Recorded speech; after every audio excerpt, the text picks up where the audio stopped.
प्रकृति की खामोशी में भी चहचहाट सुनाई पड़ती है, जो मेरे भीतर की गहराई तक जाकर मुझे खामोश रहना सिखाती है और धैर्य पर भरोसा रखना सिखाती है। इसलिए तो कहते हैं ना कि प्रकृति से सीखिए जीने का सलीका, धूप बरसात में खिले रहने का तरीका, धूप बरसात में खिले रहने का तरीका।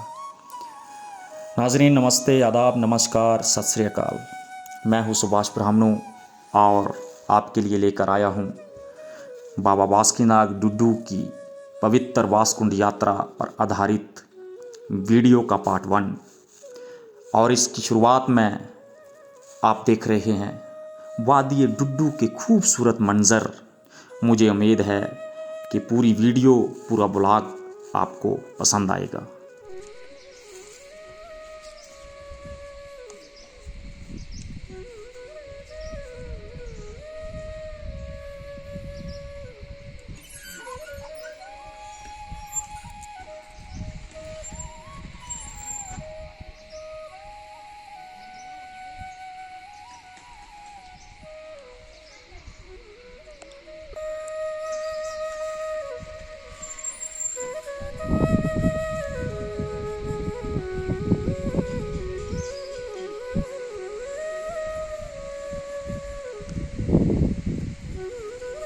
जय माता दी, जय बाबा बासुकीनाग। अल्लाह के वजह प्यारे दर्शकों, मैं सुभाष ब्राह्मणु ते अज एक बारी थोड़े सामने रूबरू हाँ। ये ब्लॉग, ये वीडियो ली है। इस वीडियो दे विच अस कोशिश करिए तुसें कि बाबा बासुकीनाग दी जिहड़ी पवित्र यात्रा डुड्डू दा ते कैलाश कुंड वासकुंड तक जाती है, ਉਹਦੇ दर्शन कराने दी। ਉਹਦੇ कन्ने कन्ने बड़े मनोरम दृश्य रस्ते दे विच। हिंदी में बात करेंगे क्योंकि ये ब्लॉग बहुत सारे लोग ऐसे भी देखेंगे जो शायद डोगरी नहीं समझते। तो आज ये ब्लॉग उन सब के लिए है जो बाबा बासुकीनाग के दर्शन करना चाहते हैं। प्यारे साथियों, ये है बेस कैंप भी और इसको थड़ा भी बोलते हैं। उद्गम स्थल है बाबा बासुकीनाग जी का, जहाँ से यात्रा जाती है वासकुंड तक।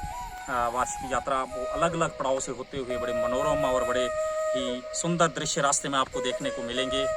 ऊंचे ऊंचे पर्वत और बड़े दुर्गम रास्ते, तवी के दर्शन होंगे।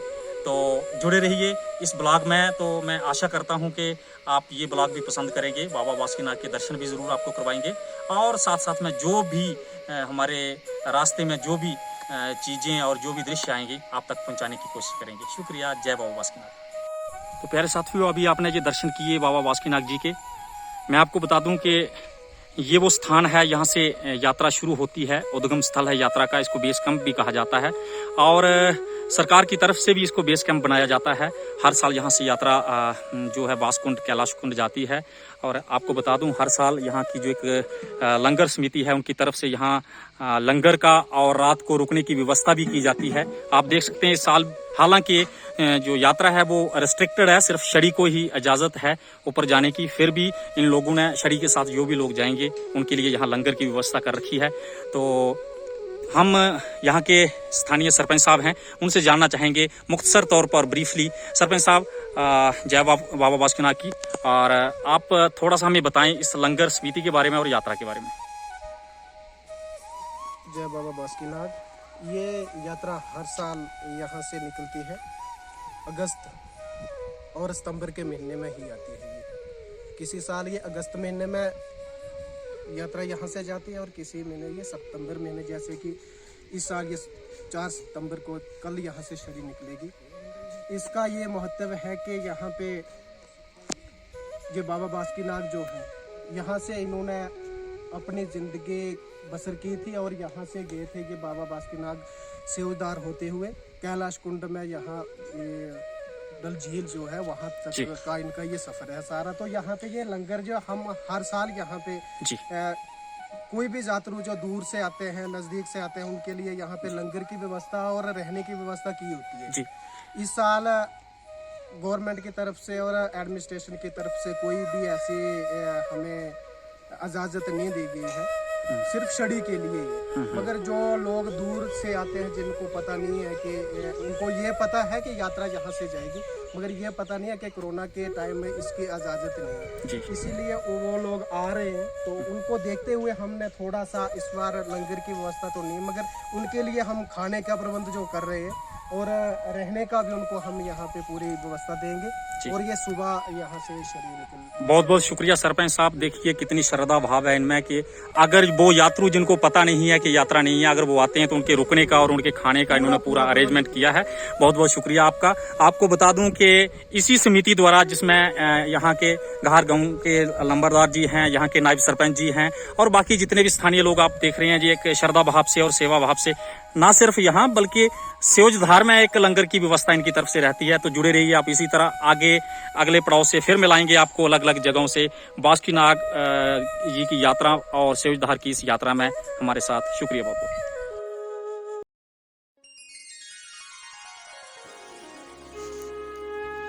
प्यारे साथियों,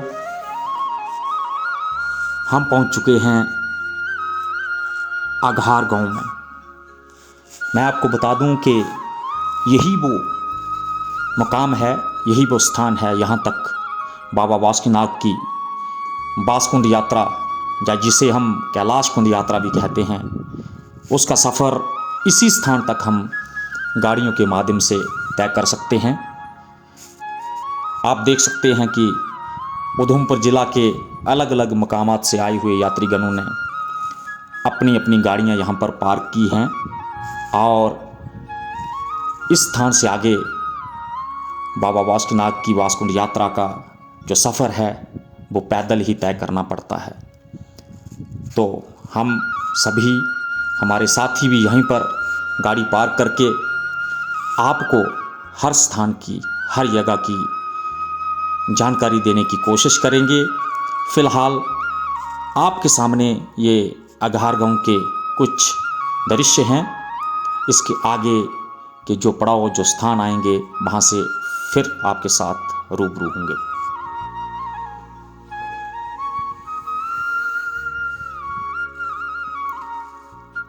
तो नाजरीन, हम पहुँच चुके हैं एलो टॉप। एलो टॉप तक चढ़ाई का रास्ता होने के कारण यात्रु अक्सर थकावट महसूस करने लगते हैं और इसी चीज़ को मद्देनज़र रखते हुए बाबा बासुकीनाग लंगर समिति ने यहाँ पे चाय, रस और पानी का इंतज़ाम किया होता है। तो यात्रु यहाँ पर चाय पीने के बाद, हल्का फुल्का कुछ खाने के बाद अपनी अगली मंजिल की तरफ रवाना होते हैं। एलो लंगर में चाय पीने के बाद लगभग 1 किलोमीटर का सफ़र और करने के बाद हम पहुंच चुके हैं एलो नाला में। एलो नाला जो कि धार दक्षेत्र की तरफ से डुड्डू की तरफ बहता है और इसके आसपास जो ट्राइबल लोग हैं, गद्दी, गुज्जर, बकरवाल, वो अपने भेड़ों के साथ, अपने मवेशियों के साथ यहाँ सीजनली बसेरा भी करते हैं। ये आप देख सकते हैं एलो नाला के आसपास के दृश्य और ये यात्रु अपनी अपनी मंजिल की तरफ जाते हुए। एलो नाला से थोड़ा ऊपर जाकर, थोड़ी और चढ़ाई चढ़कर अब यात्रु जिस जगह पर पहुँचे हैं, यहाँ से आस पड़ोस का जो नज़ारा है, जो दृश्य है, वो बहुत ही सुंदर, मनमोहक है और चढ़ाई जो है वो भी समाप्त होने वाली है। यूं ही चढ़ाई समाप्त होती है तो जो सामने आप ये पहाड़ देख रहे हैं, ये रास्ता देख रहे हैं, अभी यात्रु पहुंच चुके हैं रणमत्था के पास। और अक्सर रणमत्था में पहुंचने के बाद यात्रु काफ़ी राहत महसूस करते हैं क्योंकि अब वो दुर्गम चढ़ाई थोड़ी कम हो जाती है। ये आप देख सकते हैं यात्रु जो रणमत्था की चढ़ाई है, लगभग उसको ख़त्म करने के बाद आगे की तरफ, या यूं कहें कि सेवज की तरफ आहिस्ता आहिस्ता अपने कदम बढ़ाते हुए अपने रैन बसेरे के जो सामान उनको साथ में उठाए हुए, और आसपास में अगर देखें तो बहुत ही खूबसूरत नज़ारा है।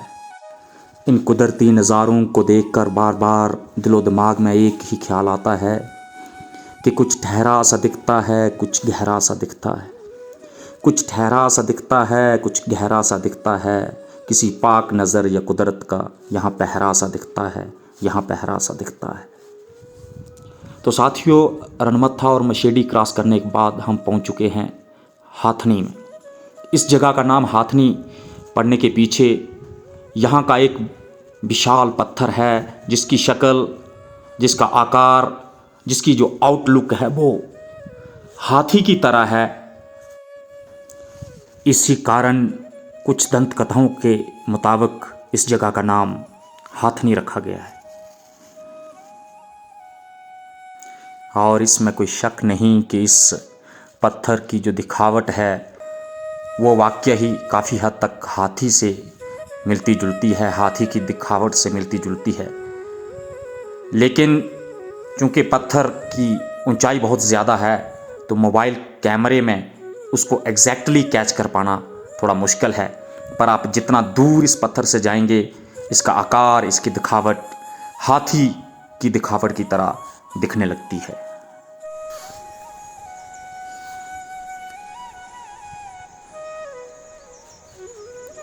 प्यारे दोस्तों, बाबा बासुकीनाग की पवित्र यात्रा यानी वासकुंड की यात्रा के दौरान जो जगह आप अपनी मोबाइल स्क्रीन पर देख रहे हैं, यहाँ पर भी पिछले कुछ सालों से यात्रियों की सुविधा के लिए लंगर की व्यवस्था की जाती है, और उसी कारण कुछ यात्री जो है वो हाथनी में ही रात गुजारना पसंद करते हैं। हालांकि जो मेन डेस्टिनेशन है रात गुजारने की, यहाँ पर अक्सर यात्रु और पवित्र छड़ी रात को रहती है, वो सेवजदार है, पर पिछले कुछ सालों से कुछ लोग हाथनी में रुकना भी पसंद करते हैं। हाथनी में बहुत ही खूबसूरत कुदरती नज़ारा है, इसके साथ साथ पानी की व्यवस्था यहाँ पे बहुत अच्छी है। इसके अलावा आपको बताना चाहूँगा कि हाथनी के बारे में कुछ दंत कथाओं के मुताबिक ऐसा माना जाता है कि जब पांडवों ने अपना अज्ञातवास बिताया था तो उसका कुछ हिस्सा, कुछ दिन या शायद कुछ महीने इस एरिया में हाथनी के आसपास यहाँ पर गुजारे थे, और जिसके कुछ संकेत जो दंत कथाओं के मुताबिक कहा जाता है कि यहीं एक जो नाला बहता है हाथनी के पास ही, ऐसा माना गया है कि भीम ने वहाँ पर घुटनों के बल गिरकर पानी पिया था, और उसके संकेत, उसके कुछ निशान वहाँ पे मिलते हैं। दो पत्थर जो हैं, उन पत्थरों में एक किस्म से घुटनों के निशान जैसे दिखते हैं। अभी जो नीचे आप अपनी मोबाइल स्क्रीन पर नाला देख रहे हैं, इसी नाले में ऐसा माना जाता है कि भीम ने घुटनों के बल बैठ के पानी पिया था, और घुटनों के निशान आज भी मौजूद। तो दोस्तों, हाथनी के बाद जब हम सेवज की तरफ निकलते हैं तो दाहिने हाथ में ही साथ साथ में तवी नदी आप अपनी स्क्रीन पर देख पा रहे हैं। तवी नदी बहती है और दूसरी तरफ एक छोटा छोटा रास्ता जो है सेवज की तरफ जाता है। हाथनी के बाद और सेवज तक का जो रास्ता है, इसमें चढ़ाई बहुत कम है, कहीं कुछ कदम ही चढ़ाई के आते हैं। बाकी जो रास्ता है वो लगभग बिल्कुल प्लेन है। और ये देखिए आप अपनी मोबाइल स्क्रीन पर यात्रु लोग अपने साजो सामान के साथ अपनी मंजिल वासुकीनाग की पवित्र यात्रा वासकुंड की तरफ जाते हुए। आपको बता दूं कि ये हाथनी के बाद का जो एरिया है, तवी के दोनों तरफ यहाँ पर गद्दी, गुजर, बकरवाल जो ट्राइबल लोग हैं वो अपने फ्लॉक्स के साथ, अपनी भेड़ बकरियों के साथ, अपने मवेशियों के साथ सीजनली यहाँ पर आते हैं। और यूं ही सर्दी आने लगती है तो वो वापस कंडी इलाके की तरफ जाना शुरू हो जाते हैं।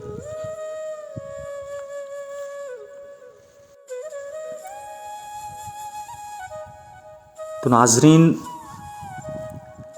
जो भी नेचर लवर्स हैं, कुदरत से प्यार करने वाले हैं, प्रकृति से प्रेम करने वाले हैं, अगर वो इस वीडियो को देख रहे हैं तो मैं उनको दावत देना चाहूँगा, निमंत्रण देना चाहूँगा, इनवाइट करना चाहूँगा कि वो बाबा बासुकीनाथ की पारंपरिक यात्रा में एक बार ज़रूर आएं। क्योंकि एक तो जो धार्मिक आस्था है उसके साथ साथ जितना भी ये रास्ता है, जैसे अभी आप अपनी मोबाइल स्क्रीन पर देख पा रहे हैं, कुदरत के नज़ारों से लबरेज है। आसपास की जो प्राकृतिक छटा है वो मन को मोह लेने वाली है। नेचर लवर्स अगर कोई यहाँ पे आ जाए तो मुझे तो ऐसा लगता है कि उसका जी नहीं भरता है इन वादियों को, इन चरागाहों को देख देख कर।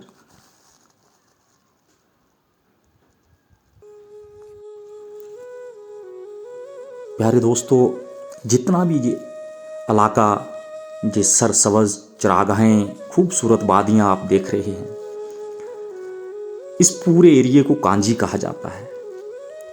कांजी बहुत ही खूबसूरत है। इसके एक तरफ यहाँ हरे भरे जंगलात हैं तो दूसरी तरफ कलकल बहती तवी है। इस कांजी एरिया में जो ग्रेजिंग राइट हैं, जहाँ पर वो ट्राइबल लोगों को मिले हुए हैं, जिसमें खासकर गद्दी लोग जो अपनी भेड़ों के साथ सीजनली यहाँ पर आते हैं और अपनी भेड़ें चराते हैं।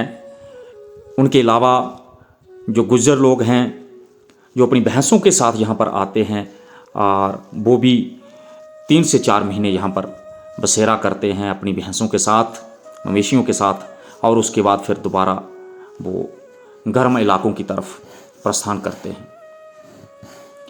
आप देखिए, अपने वाद्ययंत्रों के साथ, अपने साजो सामान के साथ सारे लोग बासुकीनाथ की यात्रा में अपने कदम जो हैं अपनी मंजिल की तरफ आगे बढ़ाते हुए। प्यारे साथियों, ये पूरा एरिया आप जो देख रहे हैं ये कांजी का ही एरिया है और इसके बाद जो अगला पड़ाव आएगा वो है सेवजदहार। तो आपको बताना चाहूँगा कि प्राकृतिक सौंदर्य के अलावा सेवज और उसके आसपास का जितना भी एरिया है, यहाँ पर बेशुमार जड़ी बूटियाँ, जिन्हें हम मेडिसिनल प्लांट कहते हैं, वो दस्ताव हैं। उनके साइंटिफिक नाम एग्जैक्टली तो मुझे मालूम नहीं, लेकिन जो उनके लोकल नाम हैं, जो जड़ी बूटियाँ जहाँ पे मिलती हैं, उनमें से कुछ मैं जो जानता हूँ आपको बता सकता हूँ। धूप, कुठ, बाला, शरगुड्डी, पतरीस, मौरा, बर्मी, शलीरा, ये सब जड़ी बूटियाँ यहाँ पर मौजूद।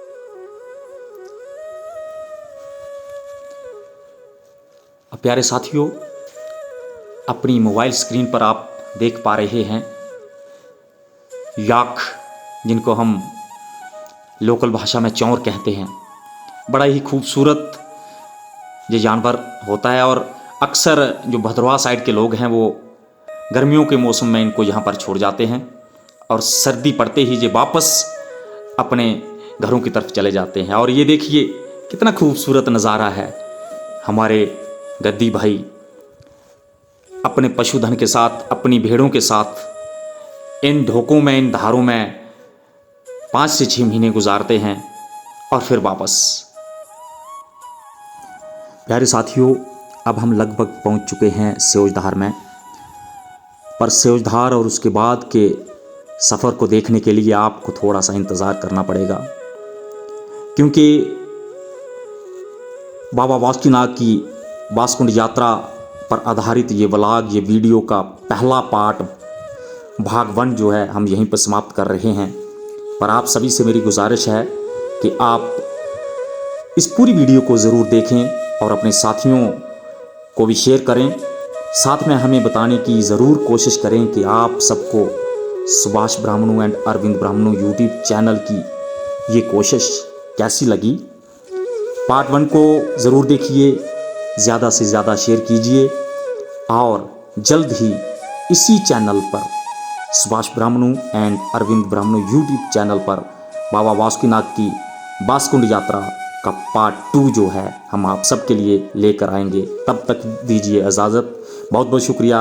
जय हिंद, जय डुग्गर, जय बाबा वासुकीनाथ।